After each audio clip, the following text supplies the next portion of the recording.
Wi-Fi Sheep would like to say a huge thank you to all of you that kindly support us. Help us continue to bring new videos like this. Join patreon.com/Wi-Fi Sheep from just $1 a month. Hello and a very warm welcome back to youtube.com/Wi-Fi Sheep with me, Tom. Now, cast your mind back to spring of 2020. I know it was a while ago. I took delivery of an original 8-bit 6502 powered Nintendo Entertainment System, or NES for short. We did an overhaul, including some light retro bright, and got the system up and running okay. Oh, and over the last 3 years or so, I started collecting carts for the system. And I know I said I wouldn't, but you know how it is with these sort of things. Now, I said the system was running okay, and don't get me wrong, it is, but in truth, I'm still having a few issues, mainly the unreliability of the NES cartridge slot. It seems a legacy issue with the original NES design. So, from China, I ordered a replacement part. Critics say these aren't as good, but with the original having issues, I think it's worth a try. This video is sponsored by PCBWay.com, offering services such as 3D printing, injection moulding, CNC machine tooling, sheet metal fabrication, and of course turnkey PCB manufacturing. Take a look at PCBWay.com/projects and all the amazing things people are creating with PCBWay's wide range of production tools and services. So don't miss out. Sign up for your free account today at PCBWay.com. Details and links are in the description. So here is the original NES, and yeah, it's fared up okay. It's not had a huge amount of use since I did the refurbishment on it a couple of years ago. But I'll tell you what has happened in the 2 years since I retrobrighted is that this door panel, although you won't really be able to see it on camera, has started to go slightly yellow again. This panel alone, nothing else, just this panel was very yellow and I retrobrighted it. What I will show you is actually on the front of the system is these two buttons have begun to go yellow again. I retrobrighted these as well. So if you look at the colour versus the plastic chassis, you can actually see there's a slight yellow, sort of muddy yellow appearing. So these parts are beginning to go yellow again, despite the fact I retrobrighted. Let's just show you how the setup's going to work then. So I've got the original power brick bit, I changed the plug going in there. And then I have on the side, it's RCA, just standard RCA, and I've got video and a single mono channel out. And that would originally have ran to your TV. However, I'm actually using an upscaler. So I've got my video channel coming in here. I've got a single audio channel going into the right side of this adapter. This is powered via 5-volt USB. And then I have HDMI coming out, and that's running to a capture card, so you'll be able to see what I see when we do some testing. This little device here, very cheap online, and also has ability to switch between 720p and 1080. I'm in 720 mode. That looks the best for doing an upscale. Bear in mind, this is a PAL system, so it's a little bit different to its NTSC cousin. And these upscalers, they'll upscale literally any video signal sent to them. They don't do any cleaning up or reprocessing. So if the signal is dirty or bad in the first place, or has artifacting or whatever, it's just going to upscale and display that artifacting or interference. So that's one thing to bear in mind. But those things have minimal, if any, lag on them, and it's a great way of actually using this retro hardware with modern displays, or in my case, capture cards. Anyway, right, let me show you what this does at the moment. So let's try putting a game in. So I'll try Marble Madness to start with. These are cartridges I picked up cheap. Now, if I put that in, and let's cut to video capture. So yeah, this is kind of the artifacting. We crashed. Oh, yeah. So that's kind of what I get. Hence why I do believe it's the edge connector. Let's just try another cartridge. Another one I know that's problematic, which was, let's try, this is a damage label copy of Off-Road. Again, I picked up quite cheap. And this one also wasn't reading that well. And I bet you this will load perfect first time. Yeah, it does. Yeah. And in fact, quite a few cartridges all are. Now, originally, I thought it was dirty contacts on the actual cartridges themselves. But I'm beginning to think it's an issue more to do with the actual connector, edge connector type thing here in the unit itself. Admittedly, cleaning the contacts with, in my case, I've been using Surgical Spirit, which is the base of alcohol, and that works fine. I'd clean up the contacts, which you should probably do anyway on these old carts. But I think there's more to it. So, as I said in the intro, I have ordered a replacement 72 pin connector.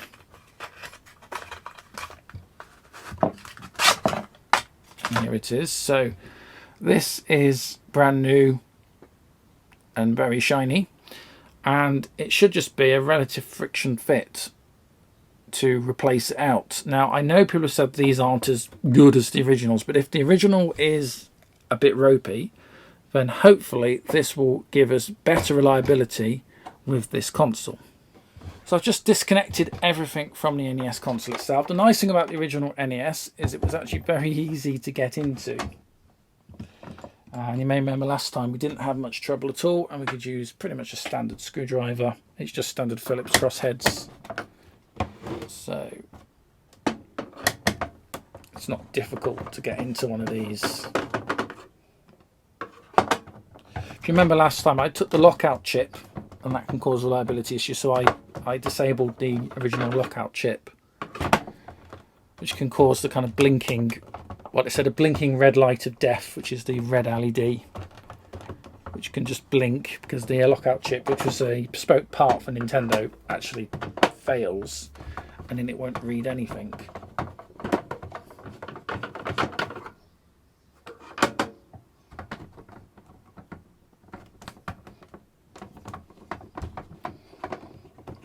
I love the sticker where it says, you can't really see that because of the light. There we go. It reads, unauthorized attempts to repair will render warranty void. Yeah. Yep, I think we're there. So just flip the unit back over. Nearly all the screws fall out.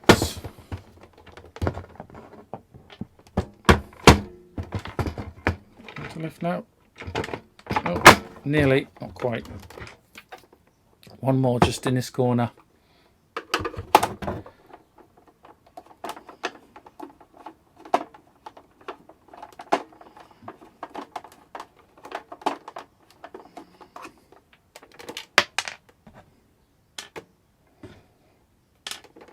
Okay, is that everything out? Yep, looks like it. Oh, there we go. So just having a look inside, everything looks okay, actually. And this is obviously the mechanism in question. And it's this VCR style mechanism that compromises the edge connector. So we need to take this RF shield off. Nice thing is it's the same type of screw used both for the case fixing and also the insides. So let's just... Apologies, by the way, if you're hearing some work noise. There's neighbours having stuff done, so there's drilling and all sorts going on outside, but it is an extremely hot day. It's going to get up to about 26 degrees today. So I think every summer I complain about the heat. You have to understand British homes do not have air conditioning in them as standard, and we do not have air conditioning here. Mainly because the argument is that these sort of days are so few and far between, it's not justifiable. But obviously with climate change, which is another argument in itself, that might suddenly become a thing we have to think about. Anyway, there we go. Right, so that's off. And then this is the mechanism. So there's no actual legitimate technical reason why you need this sort of loader thing. It was just done to make the thing look more like a VHS cassette. But what happens is you push in like that, and then what it does, it snaps the contacts, so it puts strain on everything, including the original piece here, which sort of, you know, it's a static piece, so you're kind of jamming in every time you do that, and that's kind of what's causing the problem. So I think these two look slightly different screws, I'm not sure, but they do look a bit different.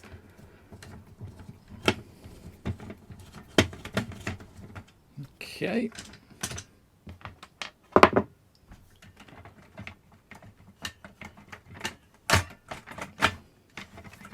So slides forward. So the PCB in a NES is actually mounted upside down. So all the residual heat, things like the processor and the RAM, actually doesn't flow out. It just builds and sticks against the chips, which I've seen a few electronics products actually mount their boards upside down, and yeah, it's not great. So anyway, so this is the edge connector, and it should just lift up the main PCB.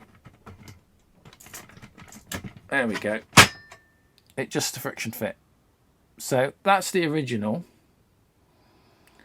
which, you know, doesn't look too bad, but who knows. And this is the aftermarket. So let's see about getting this new one in.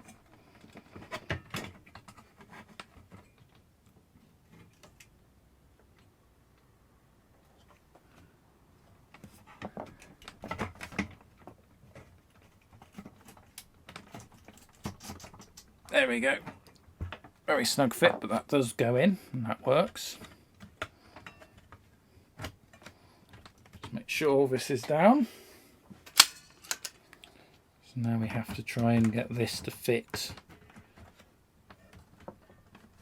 It goes in something like that.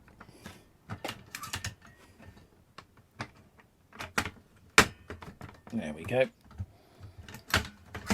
Again, NESs are fantastic machines to work on because they're so, you know, well built and utilitarian. They're not complicated machines to actually assemble, and they're not complicated machines to fix. So, as I keep saying, if you kind of want a fun, relatively cheap actually, retro machine, NESs I would recommend. Can't comment on Famicom, that's the Japanese originals, because they are different machines. Whereas the Europe and North American version of the original Nintendo Entertainment System. God, these screws are a bit tight, but yeah, the original version looks like this. North America's very, very similar inside, virtually identical. There's a few differences to the PAL European, but not, you know, huge differences. Mainly slightly different RAM chip, clocked slightly differently, mainly for the benefit of PAL over NTSC. And obviously you take the lockout chip out, like, well, I haven't taken it out, but I've disabled it, so it's still in the board. This can technically run North American games. It just won't run them at the right speed. So some cases that won't make a difference, other cases the game won't be playable. It's kind of that drastic. So right, that's in. And let's think about putting the RF shield back on.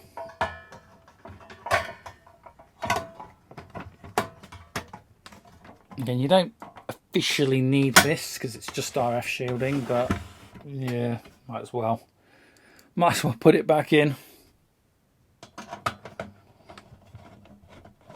Keeps the dust off the mechanism anyway, so it prolongs the life and reliability of your edge connector. There we go. Also important, try not to over tighten the screws, because, you know, maintenance, you will need to get these back out. You don't want to take the thread out because it's been over tightened. I'm just thinking, should we do a test for put the lid back on? Yeah, probably a good idea. Let's do a test. Let's try the off-road game again.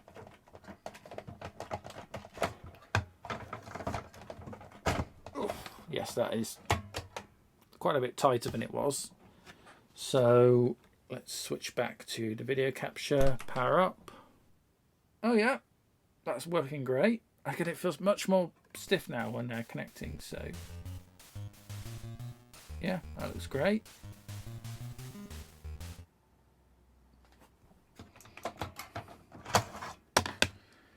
And I've got Super Mario Bros. 3, that's the cartridge that came when I bought this. So let's just see if that one's okay.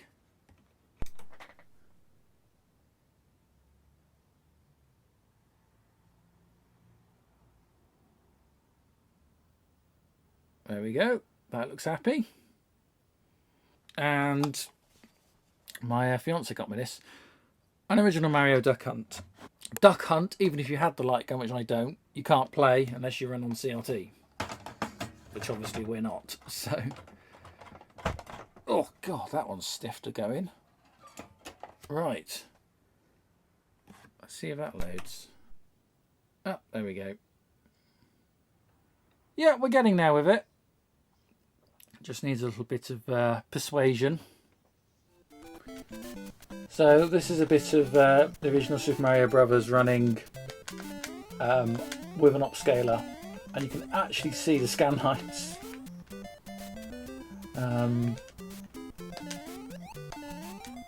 But that is, as I said, upscalers don't improve the picture quality. So that is the picture quality. It's not bad, it's just got that sort of NES artifacting that I don't know if the North American system ever did it, but the PAL system just has this strange sort of twisty artifacting that you can see. But it's a sharp image, and probably that's the issue. It's a sharp image, so it's bringing up the imperfections.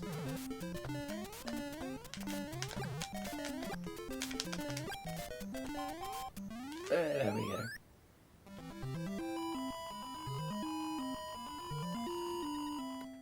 Okay, so that seems to be working all right. So let's put the lid back on,